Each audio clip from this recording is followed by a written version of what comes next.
El silencio en la mansión Kensington era una presencia física, densa y pesada como las cortinas de terciopelo que protegían del sol londinense.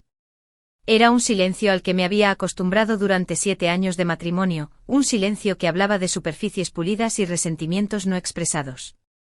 Mi vida era una exhibición de perfección, y yo era su principal curadora y exposición. Me llamo Alara Vance y mi esposo, Julian Vance, era un hombre de ambición y dinero contante y sonante. Era un titán de las finanzas, un hombre que coleccionaba empresas y obras de arte, y yo una vez creí tener una esposa a la que adoraba. Era joven, impresionable y me deslumbró la intensidad de su búsqueda. Él era una tormenta y yo un retoño que creía poder resistir cualquier vendaval. Me equivoqué. La tormenta había pasado, dejándome para siempre encorvada, con mis raíces superficiales en la tierra estéril de su mundo. Esa mañana, como todas, comenzó con un ritual. Me levanté a las 6 en silencio para no molestar a Julián, que dormía en la suite principal, una suite de la que me habían exiliado 2 años antes por el delito de una pesadilla que lo había despertado. Necesito descansar, Alara.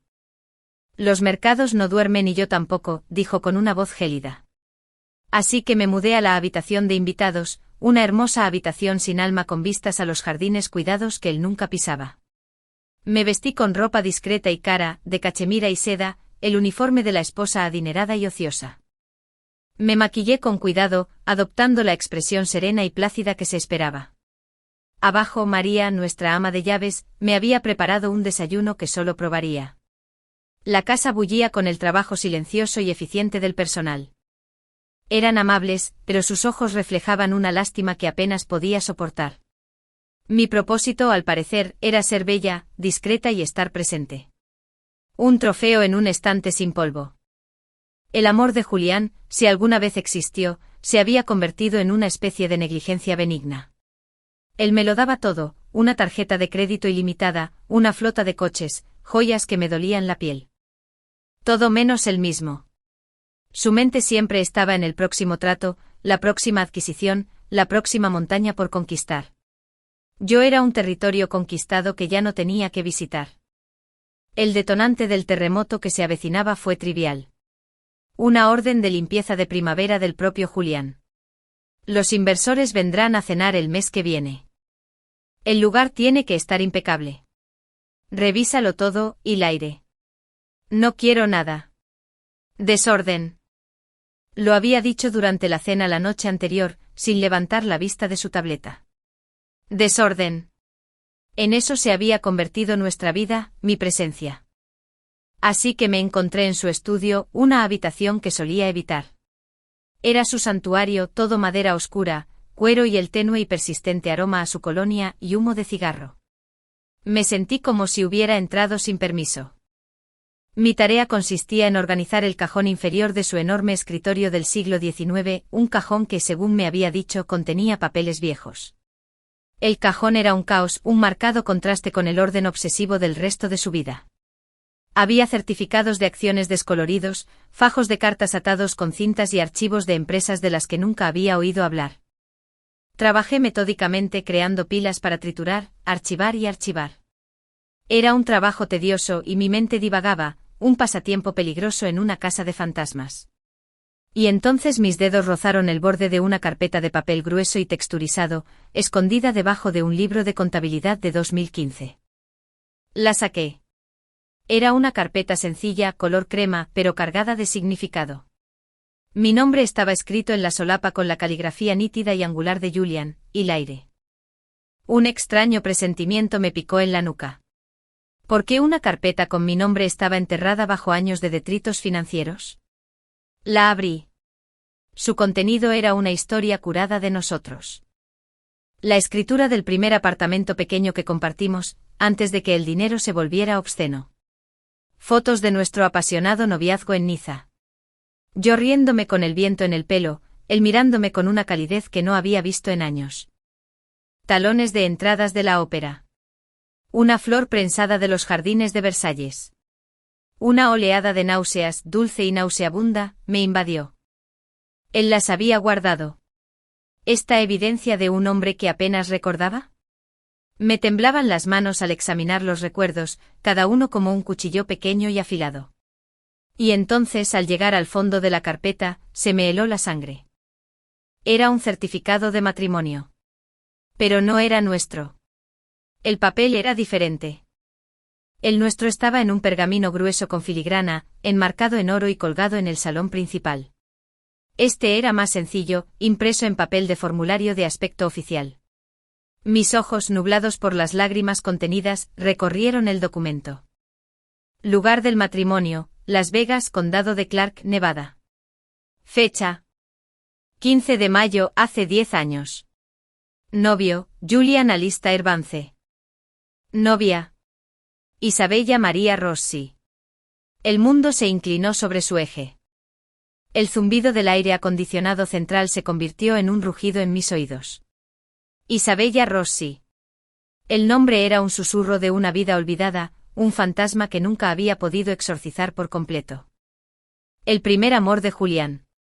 La que, según me dijo, lo había abandonado, le había roto el corazón, la tragedia que lo había convertido en el hombre duro que es hoy.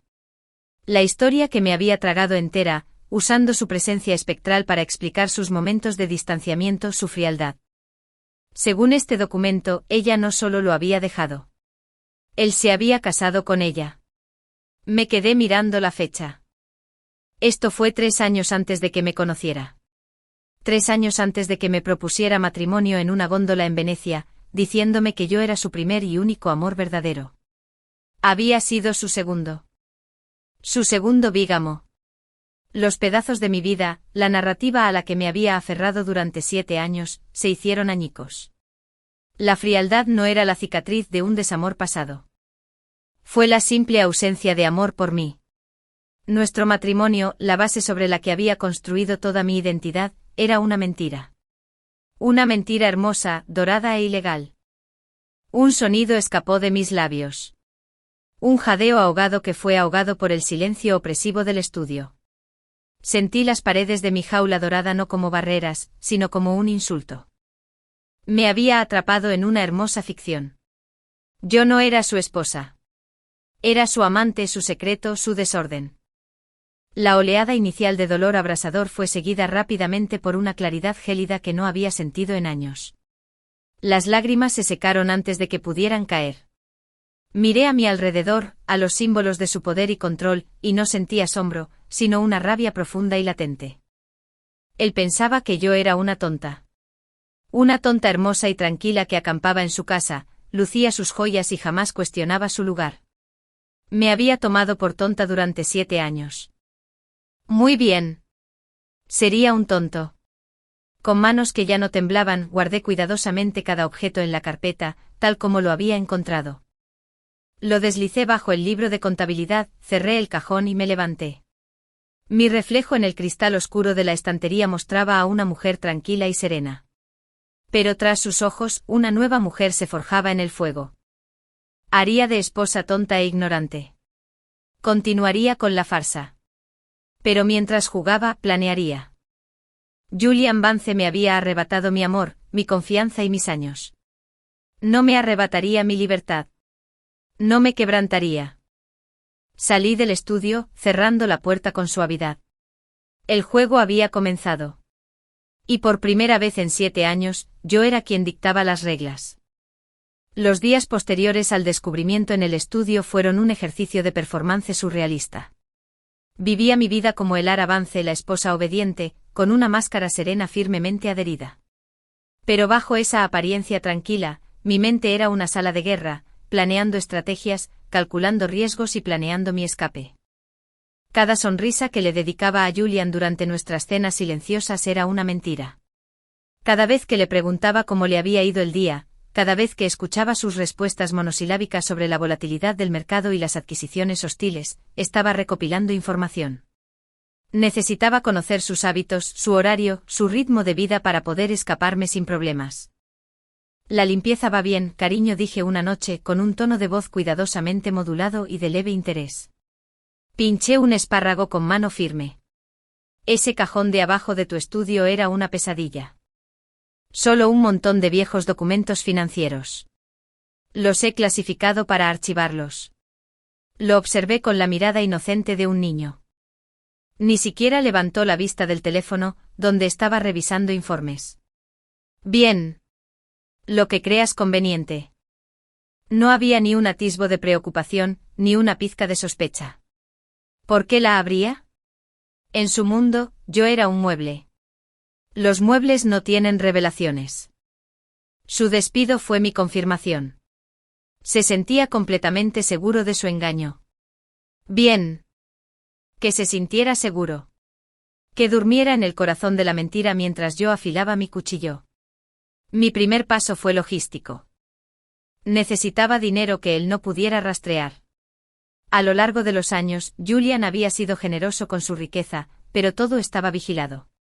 Mis tarjetas de crédito, mis cuentas, todo era una extensión suya, con extractos que probablemente acababan en el escritorio de su asistente.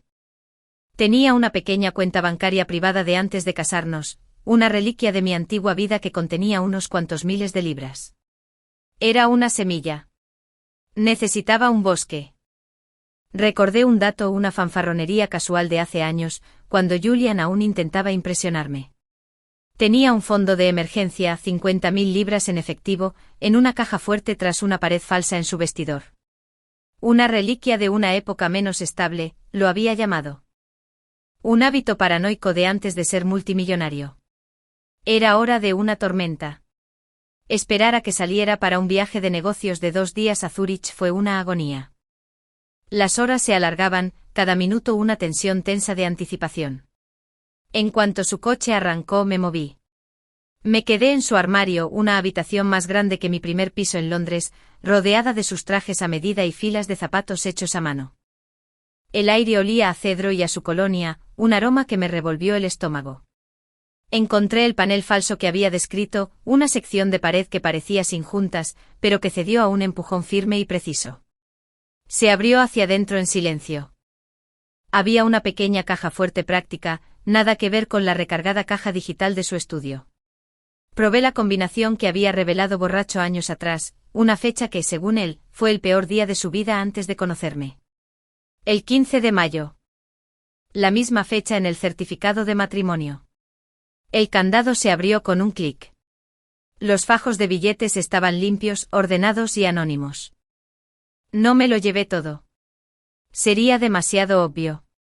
Me llevé $30.000, dejando 20.000 para mantener la ilusión de que no habían tocado la caja fuerte. Fue más que suficiente desaparecer.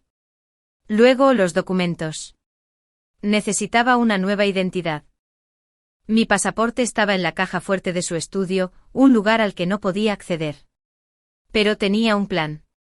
Contacté con una vieja amiga de mis días en la escuela de arte, Sasa, una falsificadora brillante que ahora trabajaba legalmente como diseñadora gráfica. Hacía años que no hablábamos, pero la nuestra era de esas amistades que se forjaban como la seda. La conocí en una cafetería ruidosa y anónima de Shoreditch, a años luz de Kensington. Abrió los ojos de par en par cuando le dije lo que necesitaba, un pasaporte y un permiso de conducir falsos de alta calidad. «Alara, ¿qué demonios? ¿Te está haciendo daño?», preguntó en voz baja y preocupada. De una forma que no te puedes imaginar, dije con voz firme. Me robó la vida, Sasa. Solo lo retiro. Vio la determinación en mis ojos, el fuego frío que había reemplazado la plácida calidez que recordaba. Asintió lentamente. ¿Qué nombre? No lo había pensado. Miré por la ventana las calles resbaladizas por la lluvia, a la gente viviendo su vida desordenada. Necesitaba un nombre que fuera mío, un nombre que no me perteneciera a nadie más que a mí. Alara, dije. Solo Alara. Sin apellido. Sasa se puso manos a la obra. Con mi dinero y una serie de fotos discretas e imposibles de rastrear que tomó en su estudio, me prometió un pasaporte falso de la UE limpio y funcional en una semana. La vulnerabilidad era aterradora, pero era un terror puro y agudo, muy diferente del pavor sordo y crónico de mi matrimonio. La pieza final fue el destino. No podía ser un lugar que Julian esperaría. Ni mis padres en Cornualles, ni la villa en la Toscana que teníamos. Tenía que ser un lugar fuera de su radar, un lugar donde pudiera desaparecer. Me instalé en un pequeño pueblo costero de Portugal, el Algarve. Había estado allí una vez años atrás y me encantaron los acantilados salvajes, la gente amable, la sensación de estar en el fin del mundo. Encontré un alquiler vacacional en línea, una casa de campo encalada con persianas azules y vistas al mar, y pagué el primer mes en efectivo mediante una serie de transferencias enrevesadas que Sasha me ayudó a organizar. Mientras tanto, seguí actuando. Asistí a almuerzos benéficos y sonreí con aire vacío. Hablé de cortinas con un diseñador de interiores. Incluso tuve sexo con Julián una vez, una semana después de mi descubrimiento. Fue una obra teatral suprema, mi cuerpo presente mientras mi mente estaba a 1.000.000 de kilómetros de distancia, en un acantilado soleado de Portugal. No sentí nada más que la fría satisfacción de ver mi propio engaño reflejado en el suyo. Después, mientras él dormía, fui al baño y me froté la piel hasta dejarla en carne viva, eliminando el rastro de su contacto. El día que Sasha me entregó el pasaporte supe que estaba lista. El documento se sentía frágil en mis manos, pero representaba una fuerza que no había tenido en años. Era mi llave. Esa noche preparé una maleta grande.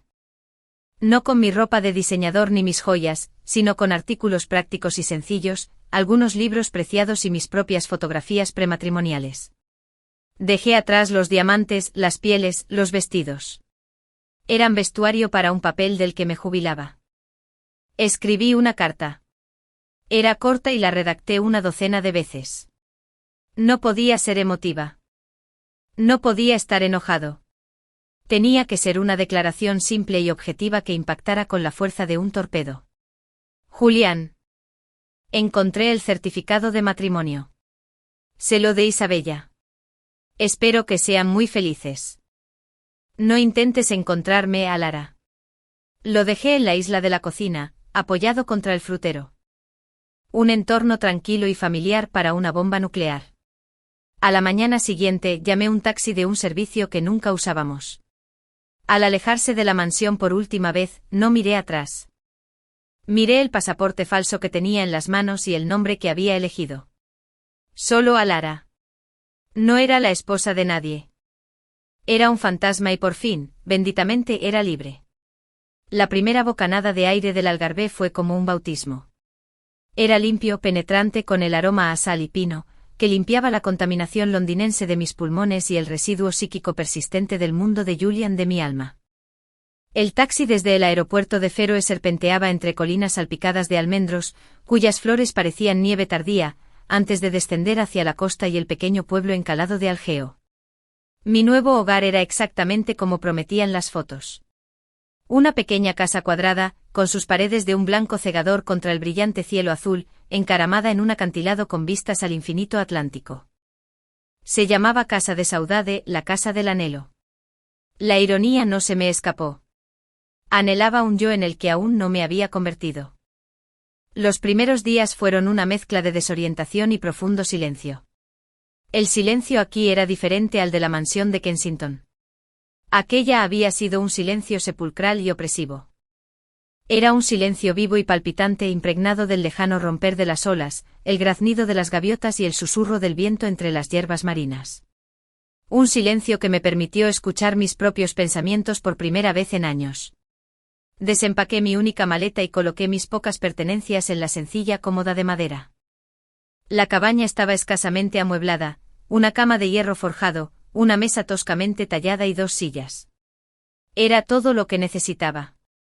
Me había despojado de la piel de Valera Vance, la esposa de la alta sociedad, y la nueva piel se sentía cruda, expuesta, pero emocionantemente real. Mis días adquirieron un nuevo ritmo sencillo. Me despertaba con el sol, preparaba un café bien cargado en la cocina de gas, y lo llevaba a la pequeña terraza con vistas al mar. Me sentaba durante horas, simplemente observando cómo el agua cambiaba de color, de gris pizarra a zafiro y luego a dorado. Caminé kilómetros por los senderos del acantilado, mi cuerpo adelgazándose y bronceándose bajo el sol. Compré pescado fresco a los ancianos que remendaban sus redes en el puerto, pan en la panadería e higos en el mercado, reaprendiendo el simple placer sensual de alimentarme. Era un fantasma y me deleitaba con mi fantasmalidad. No hablé con nadie más allá de las formalidades necesarias. Los lugareños, acostumbrados al ir y venir de extranjeros, me dejaron en soledad. Era solo otra mujer que escapaba de algo, y en un lugar como este, esa era una historia que entendían. Pero el fantasma de Julián no se exorcizaba tan fácilmente. En los momentos de tranquilidad, su rostro aparecía en mi mente. No el hombre frío y desdeñoso de los últimos años, sino el hombre del que me había enamorado. El hombre que susurraba promesas en la oscuridad, que me miraba como si fuera la única mujer en el mundo. ¿Había sido real algo de eso? ¿O solo había sido una sustituta, un cuerpo para llenar el vacío dejado por Isabella Rossi? El dolor era físico, un hueco bajo mis costillas.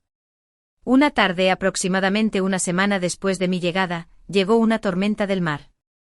El cielo se tiñó de un morado amoratado y el viento aullaba alrededor de la casita, haciendo vibrar las contraventanas. Encendí una pequeña fogata en la chimenea, y me acurruqué en la alfombra con un libro, pero no podía concentrarme.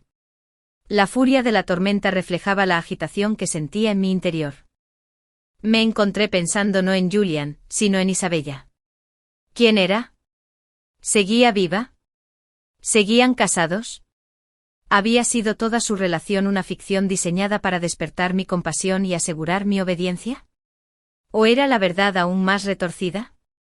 No tenía respuestas, solo la desgarradora certeza de que los cimientos de mi vida adulta estaban podridos. La rabia regresó entonces, ardiente y purificadora. Fue mejor que el dolor. Lo acogí con agrado. Dejé que consumiera los últimos vestigios de mi amor por él. No era una figura trágica. Era un mentiroso y un estafador. Y yo había sido su víctima perfecta e ingenua. Pero ya no. Mientras la tormenta rugía afuera, tomé una decisión. No podía pasar el resto de mi vida escondido como un fantasma al borde de un precipicio. Tenía que convertirme en alguien nuevo. Tenía que construir una vida, no solo escapar de la vieja. Al día siguiente el mundo quedó limpio. El aire era radiante y el mar, de un azul tranquilo y brillante. Caminé hasta el pueblo y con algo de mi escaso dinero, compré un sencillo juego de acuarelas, pinceles y un bloc de papel grueso.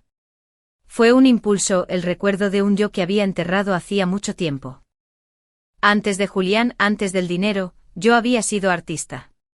Una estudiante de arte con dificultades y esperanzas. Él me animó al principio, luego con suavidad, luego con firmeza, me alejó. Es un hobby, cariño. No una vida. Tu vida está conmigo ahora. Llevé mis nuevos materiales a la terraza y me quedé mirando la página en blanco. Mis manos, acostumbradas a sostener solo una tarjeta de crédito o una copa de champán, se sentían torpes y extrañas.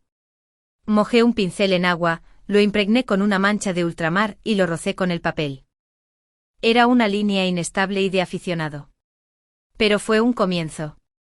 Pinté el mar. Pinté el cielo. Pinté los tejados rojos del pueblo que caían al agua. Me perdí en el fluir del color, en el reto de capturar la luz. Fue frustrante, emocionante y totalmente absorbente. Por primera vez en años, no pensaba en Julián. No planeaba escapar. Simplemente estaba siendo. Las semanas se convirtieron en un mes. Mi bronceado se intensificó, mis músculos se fortalecieron gracias a las largas caminatas y una nueva luz inundó mis ojos al mirarme al espejo. La mujer que le devolvía la mirada era más delgada, más dura, su mirada directa y sin complejos. Era Alera. Simplemente Alera. Empecé a salir más. Tomaba un café en la misma cafetería todas las mañanas, y la dueña, una mujer amable llamada Sofía, empezó a saludarme por mi nombre. Vendí algunos de mis bocetos de acuarela a una tienda para turistas del pueblo por una miseria. Pero el orgullo que sentía valía más que cualquiera de los diamantes de Julián. Era dinero que había ganado yo mismo. Estaba construyendo una vida, ladrillo a ladrillo. Era una vida humilde, una vida tranquila, pero era mía. No tenía hombre ni mansión, ni fortuna. Pero tenía mi libertad, mis pinturas y el vasto e infinito cielo. Fue suficiente. Fue más que suficiente. Estaba sanando. La herida seguía ahí, una cicatriz que siempre estaría sensible al tacto, pero ya no sangraba. Había dejado de mirar atrás, de esperar a que cayera el otro zapato.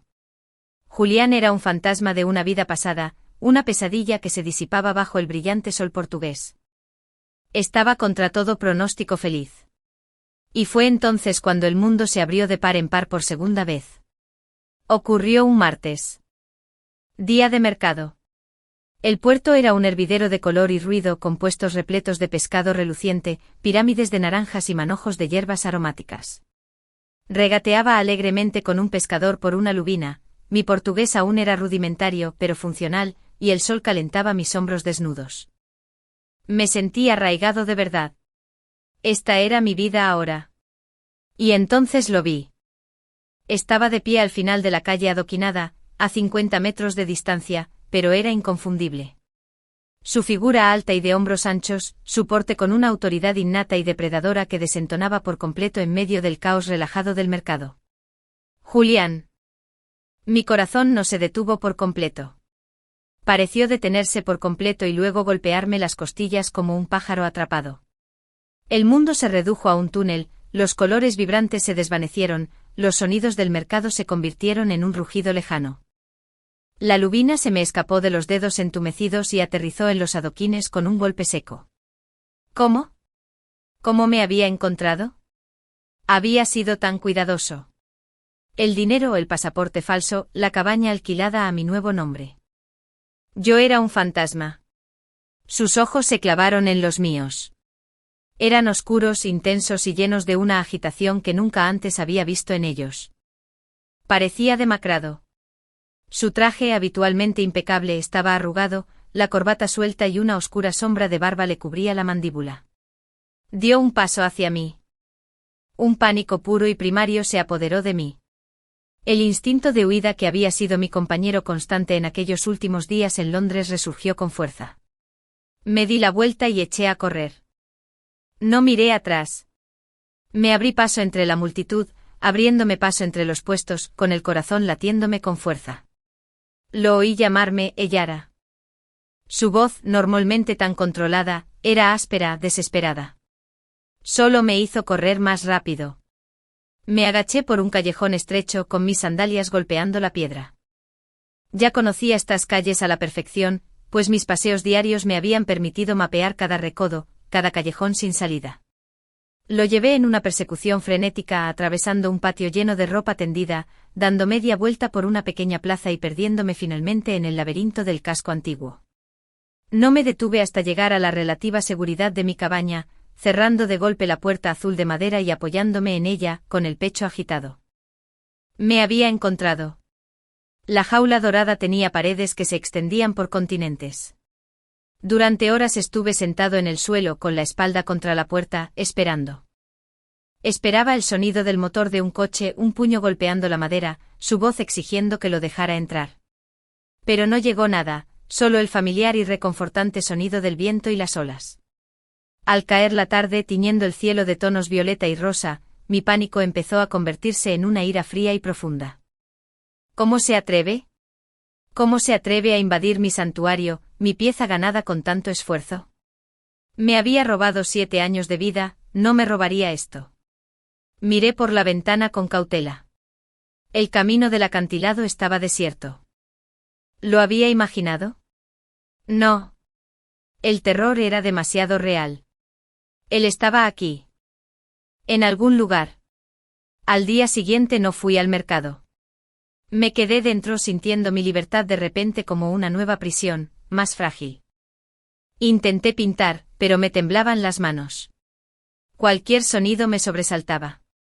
Al tercer día, me deslizaron una notita sellada por debajo de la puerta. Mi nombre estaba escrito en el frente con su familiar y nítida caligrafía. Se me heló la sangre. Lo dejé allí durante horas, un rectángulo blanco amenazante sobre mis baldosas de terracota. Finalmente, con dedos temblorosos, lo recogí y lo abrí. No era la amenaza legal ni la exigencia furiosa que esperaba. Eran solo 5 palabras. Por favor. Necesito explicarlo. Explícamelo. Su audacia me dejó sin aliento. Explícamelo. ¿Qué había que explicar? Los hechos estaban impresos en un certificado de matrimonio, claros e incontrovertibles. No había explicación que pudiera deshacer esa traición.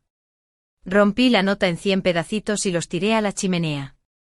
Pero él no se fue. Se convirtió en un espectro que rondaba los límites de mi nueva vida. Lo veía a lo lejos, de pie en el sendero del acantilado, vigilando mi cabaña. Nunca se acercaba, nunca intentaba forzar una conversación. Él simplemente estaba allí. Un recordatorio constante e inquietante del pasado del que había huido. Mi paz se hizo añicos. La alegría que había encontrado en mis rutinas sencillas se evaporó, reemplazada por una ansiedad leve y constante. Dejé de pintar. Dejé de ir al café. Volví a recluirme, pero esta vez por miedo, no por decisión propia. Una semana después de su aparición, me derrumbé. No podía vivir así, mirando por encima del hombro a cada momento. Tuve que enfrentarlo. Tuve que despedirlo para siempre. Esperé hasta el anochecer, cuando el sol era oro fundido hundiéndose en el mar. Sabía dónde estaría. Caminé hasta el borde del acantilado, a un banco apartado con vistas al agua. Estaba allí como sabía que estaría, su silueta oscura contra la luz moribunda. Me oyó acercarme y se giró. En la suave penumbra, parecía aún más cansado. Las arrugas de su rostro eran más profundas y la arrogancia que solía envolverlo había desaparecido, reemplazada por un profundo cansancio. Él era, dijo con voz áspera. Me detuve a una distancia prudencial, con los brazos cruzados en postura defensiva. Tienes que irte, Julián. No puedo. Miró al mar. No hasta que escuches. No hay nada que escuchar, dije con voz fría, aunque me temblaban las rodillas. Vi el certificado. Te casaste con Isabella Rossi 3 años antes de casarte conmigo. Eso te convierte en bígamo y a mí en tonto. Se acabó la conversación. No es lo que piensas, dijo, volviendo la mirada hacia mí. La intensidad de sus ojos era aterradora. Isabella está muerta, él era. Las palabras le impactaron, pero no surtieron el efecto que probablemente pretendía. Solo alimentaron mi ira. ¿Así que pensaste en reemplazarla? ¿Fui una buena sustituta? ¿Me parecía lo suficiente a ella? No. La palabra le fue arrancada, fuerte y aguda en la silenciosa noche. Dio un paso hacia mí y yo retrocedí instintivamente. Se quedó paralizado con una expresión de dolor en el rostro. No era así. Nuestro matrimonio nunca fue válido. Lo miré fijamente con el corazón latiendo como un tambor en mis oídos. ¿De qué hablas? Se pasó la mano por el pelo, ya despeinado. La boda en Las Vegas. Era una broma. Un error estúpido y borracho durante un fin de semana perdido. Éramos unos críos. Lo anularon el lunes siguiente. Se disolvió legalmente antes de conocerte. El mundo se tambaleó de nuevo. Una anulación. Era una posibilidad que nunca se me había ocurrido. En mi conmoción y rabia, había llegado a la peor conclusión posible. ¿Sería cierto? ¿Podría ser que todo el fundamento de mi dolor y mi huida se basara en un malentendido? Escruté su rostro buscando la mentira, la manipulación. Pero todo lo que vi fue una honestidad cruda y desesperada que nunca antes había visto en él. ¿Y entonces por qué? Mi voz era un susurro entrecortada por la confusión y una esperanza incipiente y aterradora. ¿Por qué estaba el certificado allí? ¿Por qué mantenerlo en secreto? Me dijiste que te rompió el corazón y se fue. Me dejaste creer una mentira durante 7 años. Bajó la mirada, con los hombros hundidos en la derrota. Porque la verdad era peor, dijo en voz tan baja que casi no pude oírlo por encima del oleaje. La verdad es que la maté. Me quedé sin aire. El mundo quedó en silencio. Los últimos rayos del sol parecían desvanecerse del cielo. Y en la creciente oscuridad, Julian Vance, el hombre que lo controlaba todo, empezó a derrumbarse. Las palabras flotaban en el aire salado que nos separaba, monstruosas e increíbles. La maté. Retrocedí involuntariamente con la mente dando vueltas. ¿Asesinato? Julian. Era frío, despiadado y serio, pero un asesino. El hombre que tenía delante pareció encogerse, la confesión le quitó todo el poder y la presencia. ¿Qué? Finalmente logré decir. No me miró. Su mirada estaba fija en un punto invisible en el horizonte que se oscurecía, perdida en un recuerdo que no podía ver. Fue un accidente de coche, dijo con voz monótona, sin emoción. 6 meses después de la anulación. Seguimos siendo amigos. Pero lo intentamos.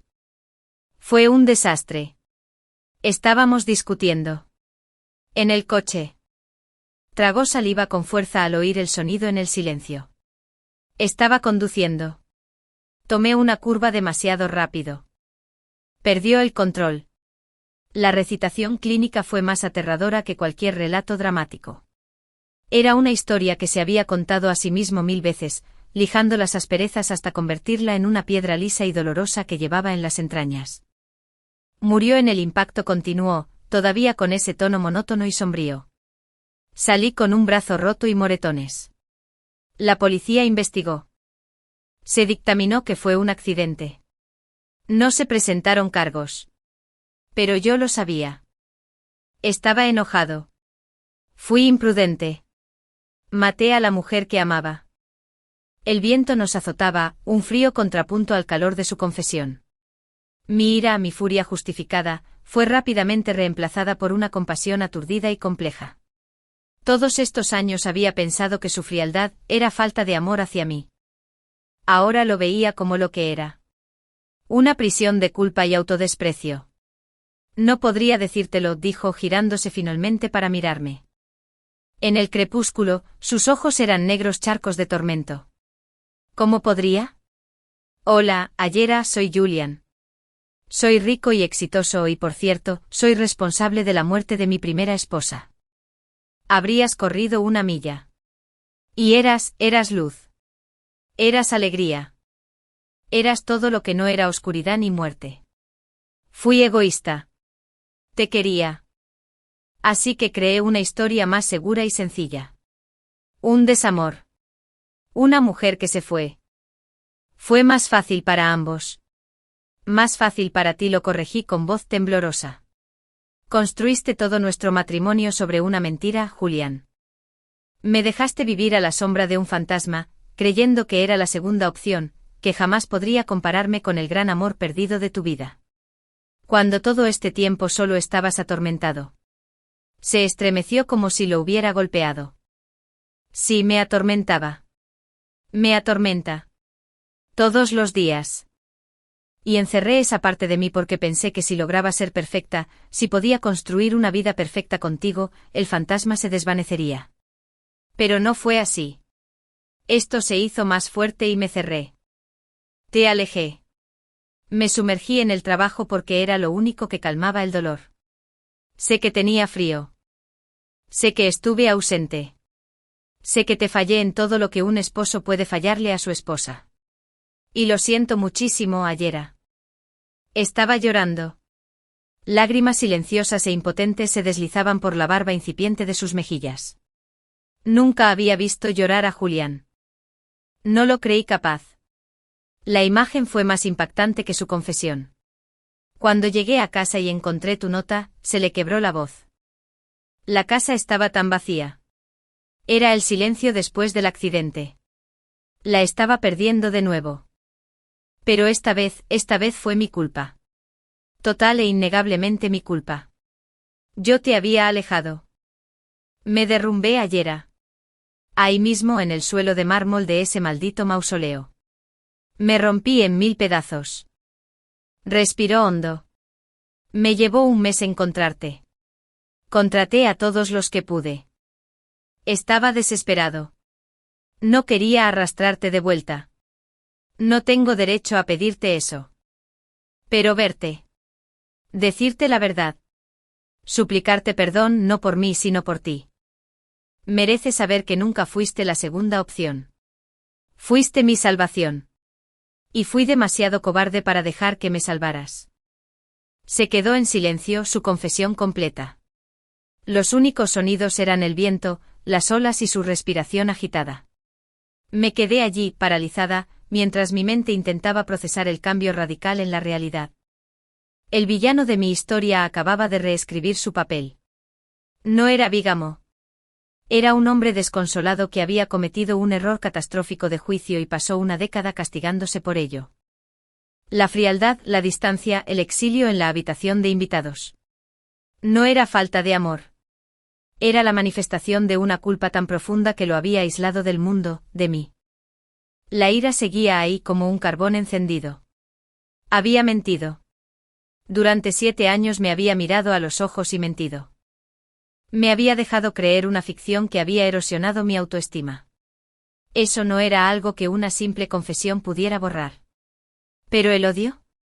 ¿El deseo de venganza? Ahora lo sentía pequeño e insignificante, eclipsado por el inmenso y trágico panorama de su dolor. Mi venganza había sido dejarlo en una mansión vacía, y él me había dicho que había sido el segundo peor momento de su vida. No sabía qué sentir. No sabía qué hacer. Entiendo si nunca podrás perdonarme, susurró con voz ronca. Solo necesitaba que supieras la verdad. Tienes todo el derecho a tu ira, a tu vida aquí. Pero es hermoso. ¿Te ves? ¿Te ves como tú misma otra vez?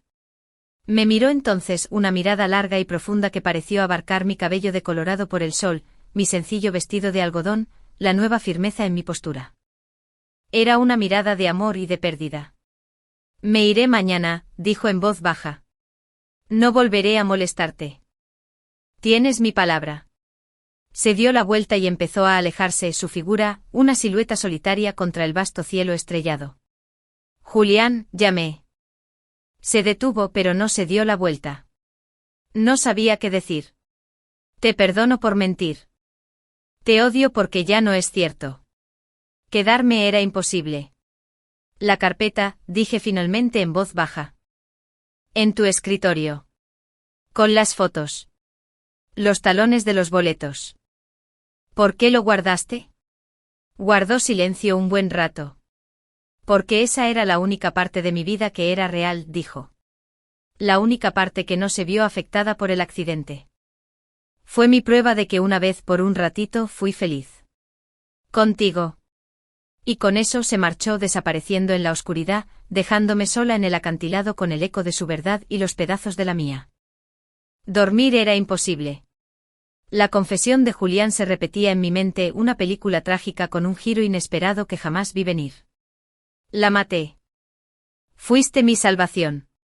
Fui demasiado cobarde para dejar que me salvaras. Caminé por los estrechos confines de la casa de Saudade, las 4 paredes que antes parecían un santuario ahora parecían una jaula. El fantasma que rondaba esta casa ya no era solo el fantasma de Isabella Rossi. Era el fantasma del hombre con el que creía haberme casado, y el espectro del hombre destrozado que acababa de desnudarme su alma. Mi nueva realidad cuidadosamente construida se había desmoronado en el lapso de una sola conversación. El fundamento de mi ira, la creencia de que nunca me había amado, de que yo era solo un sustituto, había desaparecido. En su lugar, había una verdad confusa, compleja y aterradora. Me había amado demasiado como para mostrarme su oscuridad. Él me había amado y su amor, retorcido por el dolor y la culpa, se había convertido en un arma que nos hería a ambos. Mientras la primera luz del amanecer teñía el cielo de rosa y oro, supe que no podía dejarlo ir. No así. No con este abismo de lo no dicho entre nosotros. Tenía que hablar con él. Tenía que saber más. No se trataba de reconciliación. Se trataba de comprensión. Necesitaba comprender al hombre con el que había compartido mi vida durante 7 años. No sabía dónde se alojaba. El único hotel caro de la zona era un monasterio reformado a pocos kilómetros de la costa. Era una suposición, pero lógica. Me puse un vestido y salí al fresco aire de la mañana, con el corazón latiéndome frenéticamente. El hotel estaba en silencio, el vestíbulo vacío salvo por un solitario empleado. Me acerqué al mostrador con la determinación flaqueando. ¿Qué hacía? ¿Persiguiendo al hombre cuyas mentiras me habían destrozado? ¿Puedo ayudarla, señora?, preguntó el empleado con voz educada. Busco a Julian Vance, dije con un susurro. Los ojos del empleado brillaron al reconocerlo. Ah, señor Vance. Se marchó. Hace como 1 hora. Se me encogió el corazón. Se había ido. Había cumplido su palabra. Una oleada de algo alarmantemente parecido a una pérdida me invadió. ¿Dejó una dirección de reenvío? ¿Una nota? No, señora. Simplemente pagó la cuenta y se fue. Me preguntó cómo llegar al aeropuerto. Le di las gracias y salí del vestíbulo fresco y oscuro al sol cegador de la mañana. Se había ido. Se acabó. Que fuera definitivo debería haber sido un alivio. Era lo que había deseado cuando huí de Londres. Pero el vacío que sentí era profundo, una vasta cámara de ecos donde solía residir mi ira. Caminé de regreso hacia los acantilados, con pasos lentos y pesados. Había conseguido lo que pedía. Me había dicho la verdad y me había dejado en paz. Entonces, ¿por qué esta paz se parecía tanto a la desolación? Llegué a mi cabaña y me detuve. Apoyado contra la puerta azul había un sencillo paquete envuelto en papel marrón. No había ninguna nota. Pero sabía de quién era. La llevé dentro con las manos temblorosas mientras desataba la cuerda. Dentro había una pila de papeles. Encima, un documento legal formal del estado de Nevada, decreto de anulación, Vance contra Rossi.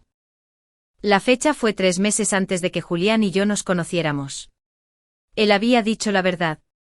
Debajo había más documentos. El informe policial oficial del accidente de coche. Lo hojeé con un nudo en el estómago. Era tal como lo había dicho. Accidente de un solo vehículo con exceso de velocidad como factor, pasajero fallecido. El conductor, Julian Alastair Vance, recibió atención médica por lesiones leves. No se presentaron cargos penales. Un accidente trágico. Y debajo, al final de la pila, había una sola fotografía desgastada. Era de Julián y una mujer, Isabella. Era hermosa, con cabello oscuro y rizado y un rostro risueño y vibrante. Julián la rodeaba con el brazo. Y la miraba con una adoración pura y abierta que solo había visto atisbos en nuestros primeros días. Parecían jóvenes, radiantes de felicidad y completamente condenados. Este era el fantasma. Este era el recuerdo que lo había mantenido cautivo. No era un ángel perfecto, sino una mujer real y risueña cuya vida se vio truncada. Y él la había amado. Me senté en el suelo un buen rato con los documentos esparcidos a mi alrededor. La evidencia era irrefutable. No había sido bígamo. Había sido un hombre de luto. Un mentiroso, sí. Un cobarde, sin duda. Pero no el monstruo que había construido en mi mente. Mi venganza, mi gran escape, ahora parecía una cruel reacción exagerada. Lo había castigado por un crimen que no cometió. Lo había dejado solo en esa mansión vacía con una nota diseñada para causarle el máximo dolor, basada en una verdad que no me había molestado en verificar. La claridad era brutal. En mi furia moralista, me había vuelto tan cruel como creía que él era. Pensé en el hombre en el acantilado anoche destrozado, llorando, despojado de todo su poder y orgullo. Ese era el verdadero Julian Vance. No el financiero frío ni el marido negligente, sino el hombre ahogado en un dolor que jamás podría compartir. Y yo había amado a ese hombre una vez profunda y apasionadamente. ¿Había muerto realmente ese amor? ¿O simplemente había quedado enterrado bajo capas de resentimiento y un malentendido monumental? Un nuevo y aterrador pensamiento comenzó a formarse en mi mente. ¿Y si nuestra historia no había terminado? ¿Y si simplemente había dado un rodeo devastador y necesario? ¿Y si la verdad, por dolorosa que fuera, era lo único que podía habernos abierto lo suficiente para sanar? Miré alrededor de la cabaña, a mi cuadro a medio terminar en el caballete, a la vida sencilla que había construido. Era una buena vida, una vida tranquila, pero, ¿era una vida plena? ¿O acaso yo, como Julian, simplemente me escondía de un dolor que no quería enfrentar? Él iba camino al aeropuerto. Estaría de vuelta en Londres al anochecer, de vuelta en la mansión vacía, rodeado de los fantasmas que él mismo había creado. No podía permitir que eso sucediera. No sabía si podría perdonarlo. No sabía si algún día podríamos recomponer las piezas. Pero sabía que irme sin tener todos los hechos era un error que ya había cometido. No lo volvería a cometer. Tenía que verlo. Tenía que hablar con él. No como su vengadora, sino como la mujer que una vez lo amó. Como la mujer que quizás todavía lo hacía. Agarré mi bolso y las llaves del Fiat destartalado que había comprado para hacer recados y salí corriendo. Tenía que ir al aeropuerto. Tenía que impedir que se fuera. La carrera contrarreloj contra los fantasmas del pasado había comenzado. Pero esta vez no iba a huir. Corría hacia algo y el destino era aterrador y emocionantemente desconocido. El viaje al aeropuerto de Féroe fue una mezcla de tensión y oraciones desesperadas. Me abrí paso entre el lento tráfico turístico de la N125 con el corazón en un puño, cada minuto parecía una eternidad. ¿Y si su vuelo salía antes? ¿Y si ya había pasado el control de seguridad? ¿Y si, tras enterrar su alma, había tomado mi silencio como un rechazo definitivo y ahora se encerraba para siempre? Entré a toda velocidad en el aparcamiento de corta estancia, dejando el Fiat en el primer espacio disponible, y corrí a la sala de salidas. El lugar era un caos de turistas y viajeros de negocios. Mis ojos recorrieron la multitud, buscando esa figura alta y familiar. Allí. En el mostrador de British Airways. Estaba de espaldas a mí, con una sola maleta de mano de cuero a sus pies, en una postura de absoluto abatimiento. Incluso desde atrás, parecía derrotado. El poderoso e intocable Julian Vance había desaparecido, reemplazado por un hombre que esperaba embarcar en un vuelo de regreso a una vida vacía. Julian. El nombre salió de mis labios, más fuerte de lo que pretendía. Varias personas se giraron a mirar. Se quedó paralizado con los hombros rígidos. Se giró lentamente. Su rostro reflejaba una conmoción absoluta. Sus ojos sombríos y cansados se abrieron de par en par con incredulidad. Ella era. Me detuve a pocos metros de él con el pecho agitado, no por la carrera, sino por la magnitud aterradora de lo que estaba haciendo. ¿No te despediste? Me miró como si fuera un espejismo. Yo. No pensé que quisieras que lo hiciera. No sabía qué quería, dije con voz temblorosa. Hasta que te fuiste. Encontré el paquete. Vi los documentos. Apartó la mirada, con un músculo tenso en la mandíbula. Así que ahora lo sabes. No cambia lo que hice. Las mentiras. No, no es así, acepté con la voz cada vez más fuerte. Pero cambia el contexto. Me dejaste creer que vivía a la sombra de otra mujer. Me dejaste pensar que tu frialdad se debía a que no me querías, cuando en realidad era porque la querías tanto que no podías perdonarte haberla perdido. Él se estremeció. No es una excusa. No lo es, dije. Pero es una explicación. Y me lo merecía. Ambos merecíamos algo más que la farsa que estábamos viviendo. Los anuncios del aeropuerto resonaban a nuestro alrededor, una banda sonora surrealista para nuestro juicio. Estábamos teniendo la conversación más importante de nuestras vidas en medio de una terminal abarrotada. ¿Por qué estás aquí, Alara?, preguntó en voz baja y áspera. ¿Para decirme que me perdonas? No tienes por qué. No lo esperaba. No sé si podré perdonarte, dije con sinceridad. Fueron palabras duras pero ciertas. El perdón no es un interruptor que se activa. Es un camino. Y no sé si estoy listo para recorrerlo. Pero sé que no podía dejarte subir a ese avión sin decirte que lo entiendo. Se le llenaron los ojos de lágrimas de nuevo, pero no intentó ocultarlas. ¿Entender qué? Que no eres un monstruo. Eres un hombre que cometió un terrible y trágico error y luego cometió otro al intentar enterrarlo. Construiste una fortaleza alrededor de tu corazón para protegerte y terminaste encarcelándonos a ambos. Guardó silencio, su mirada fija en la mía, esperando. Estaba tan furiosa que susurré el recuerdo de ese dolor, agudo y fresco. Encontrar ese certificado me destrozó, y mi venganza fue destrozarte a ti también. Pensé que me haría sentir poderosa, pero me dejó vacía. Y al escuchar tu verdad, me destrozó de nuevo, pero de una manera diferente. Di un paso más cerca, acortando la distancia entre nosotros. Su aroma, su colonia mezclada con el aire salado, me resultaba dolorosamente familiar.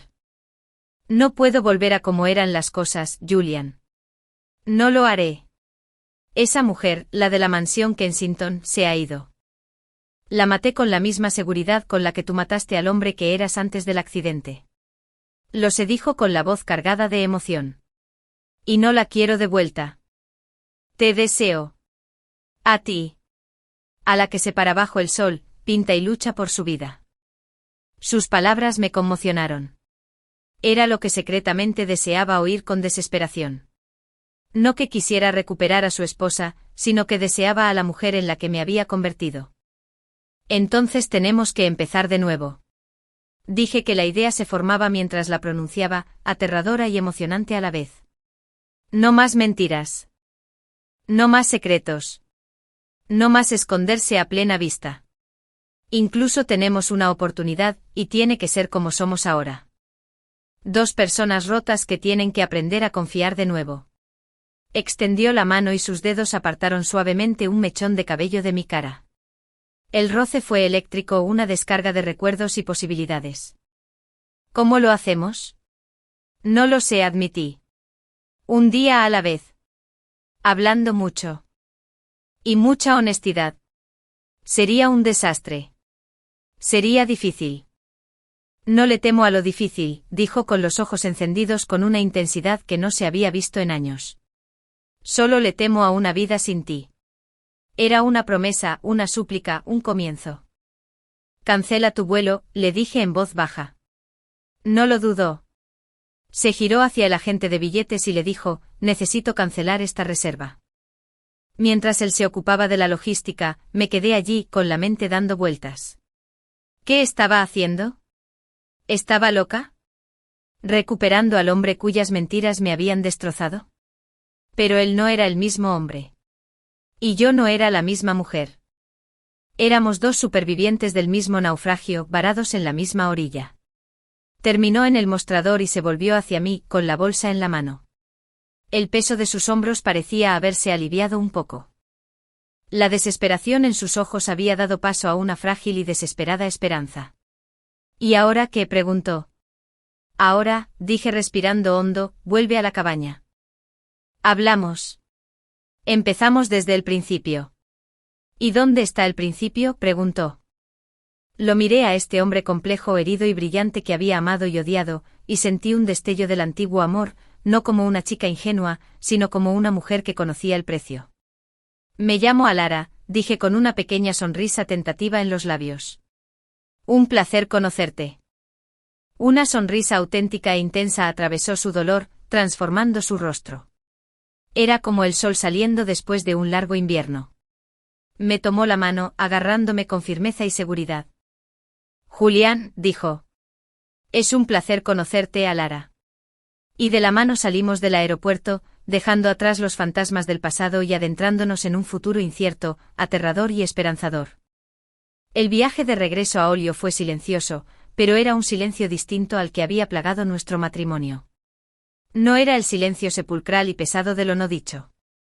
Era el silencio frágil y vibrante de un nuevo comienzo, cargado de posibilidades y presa del miedo a los tropiezos. Julián iba sentado en el asiento del copiloto de mi pequeño Fiat, su corpulencia parecía llenar el pequeño espacio. No intentó conversar. Simplemente miraba por la ventana el paisaje de almendros y pueblos encalados que pasaba, como si lo viera por primera vez. Quizás lo era. El hombre que había llegado aquí hacía unos días era un cazador, desesperado y resuelto. El hombre que regresaba conmigo era un invitado. Suplicante.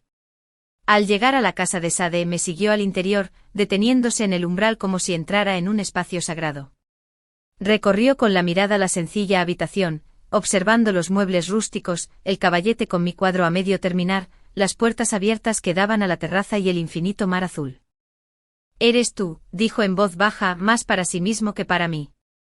¿Eres realmente tú? Sí, dije con voz tranquila pero firme. Así es. Preparéte el ritual habitual que le daba a mi mano algo que hacer. Nos sentamos en la pequeña mesa de madera, la misma mesa donde había comido tantas veces sola, y ahora se sentía increíblemente pequeña con él allí. ¿Por dónde empezamos?, preguntó sosteniendo su taza. La verdad, dije. Toda. No más versiones editadas. Quiero saber de ella. De Isabella. No era el fantasma, sino la mujer. Y así habló. Me contó que la conoció en la universidad, su temperamento fogoso y su alegría desenfrenada. Habló de su relación volátil y apasionada, del fin de semana de borrachera en Las Vegas, de la anulación sobria e incómoda. Describió los dolorosos y confusos meses que siguieron, el intento de amistad, la última y fatídica discusión en el coche. No se escatimó en esfuerzos. Describió su arrogancia, su ira, el momento en que perdió el control del vehículo. Habló del silencio tras el accidente, la culpa abrumadora, el funeral donde su familia lo miró con un dolor demasiado profundo para culparlo. Escuché no como su esposa, sino como testigo. Dejé que su dolor me invadiera y por primera vez no sentí celos, sino una profunda pena por el joven que había sido, por la vida que se había perdido. Entonces me tocó a mí. Le conté lo que era ser la segunda esposa, sentir siempre la presencia de un amor perfecto perdido. Le describí la lenta y escalofriante comprensión de que el hombre con el que me casé desaparecía tras un muro de trabajo y frialdad. Le hablé de la soledad en la mansión, de la sensación de ser un cómplice, una obra de arte en la pared. Y le conté cómo encontré el certificado, cómo mi mundo se desmoronó, cómo planifiqué meticulosamente mi escape. Me escuchó con la misma intensidad que uno le había dado, sin apartar la mirada de mi rostro. Cuando le describí el momento en que dejé la nota en la isla de la cocina, se estremeció, pero no me interrumpió. Lo siento mucho, Alara, dijo cuando terminé, con la voz cargada de remordimiento. Por todo. Por la mentira, por el descuido, por hacerte sentir tan pequeño y tan solo. Pasaré el resto de mi vida intentando compensarte, estés conmigo o no. Lo sé, dije, y lo sabía. La verdad nos había liberado, pero también nos había unido de una manera nueva, en una ruptura compartida. Los días que siguieron fueron los más extraños de mi vida. Julián se alojó en un pequeño penseo del pueblo, respetando la santidad de mi espacio. Pero pasamos todos los días juntos. Paseamos horas charlando por los senderos del acantilado. Comimos en sencillos restaurantes de mariscos en el puerto, charlando. Nos sentamos en mi terraza mientras salían las estrellas, charlando. Nos estábamos conociendo de nuevo. Vi en él una humildad que desconocía. Hacía preguntas y escuchaba atentamente las respuestas. Sentía curiosidad por mi pintura, por mi vida aquí, por la persona en la que me había convertido sin él. Y vi al hombre del que me había enamorado empezar a resurgir de su dolor. El verdadero Julián, ingenioso, de una inteligencia feroz, sorprendentemente tierno cuando bajaba la guardia. No intentaba impresionarme ni reconquistarme con grandes gestos. Simplemente estaba presente. Una tarde estaba trabajando en una acuarela del puerto. Él estaba sentado cerca, leyendo un libro en la tranquila compañía. Cometí un error, un torpe trazo de verde que arruinó la composición. Murmuré una maldición en voz baja. Él levantó la vista. ¿Qué pasa? Lo arruiné, dije frustrada. Es una basura. Se levantó y se paró detrás de mí, mirando el cuadro por encima de mi hombro. No lo sé, dijo en voz baja. Me parece interesante. Parece que el agua se mueve. El resto es tan quieto que este trazo le da vida. Volví a mirar el cuadro a través de sus ojos. El error le dio una sensación de movimiento, de imperfección que lo hacía más real. Fue algo pequeño, pero fue una revelación. Él me vio. Vio mi arte. No lo descartaba como un pasatiempo, sino que se dedicaba a ello. Una semana se convirtió en 2. El ritmo tranquilo de mi vida se había expandido para incluirlo. Estábamos construyendo algo nuevo, ladrillo a ladrillo, con cuidado, sobre los cimientos de nuestro pasado destrozado. Era tentativo y frágil, pero real.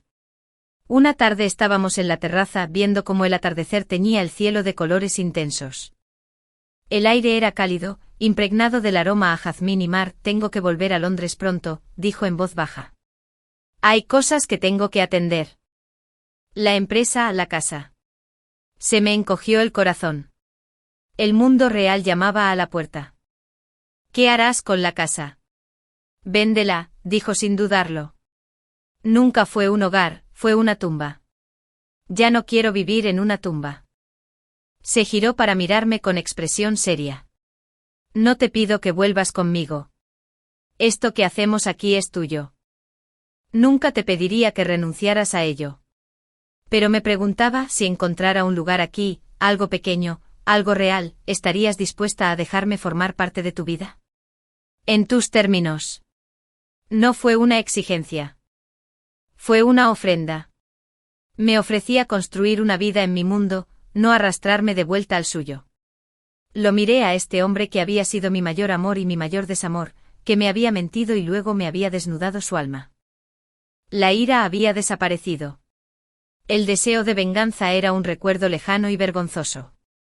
En su lugar, un amor complejo, profundo y resiliente. Un amor que había sido probado a fuego y que, contra todo pronóstico, había sobrevivido.